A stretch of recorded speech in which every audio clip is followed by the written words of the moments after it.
Hello everyone!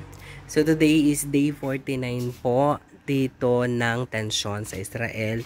At kahapon lang, Friday po, is starting po ng ceasefire. So 4 days po yun na ceasefire. So bilang kapalit po ng ceasefire is nag-start na po sila na ibigay yung hostages.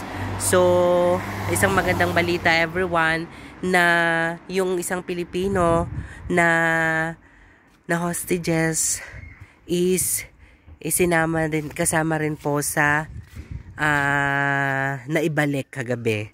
At 13 Israelis po, bata, matanda, babae ang at saka po mga ibang mga foreign nationals po yung mga naibalik po ng mga hostages. So as of today is tahimik po dito sa Jerusalem at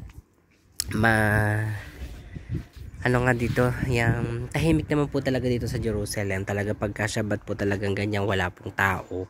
So, sana nga po ito na yung simula ng dire-diretso na yung pong lahat ng mga bihag ay maibigay po at maibalik. Bring them home ng bonggang-bongga po everyone.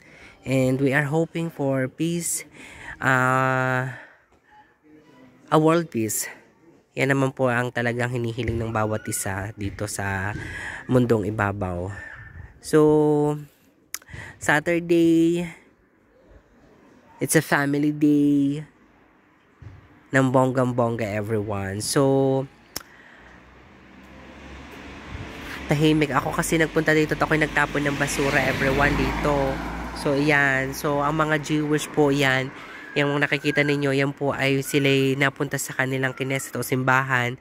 Kasi Saturday is a family day and church day. So talagang pinaglalaanan po nila yan ng bonggang-bongga everyone. So yun lamang po ang latest as of today sa Israel. Thank you so much everyone.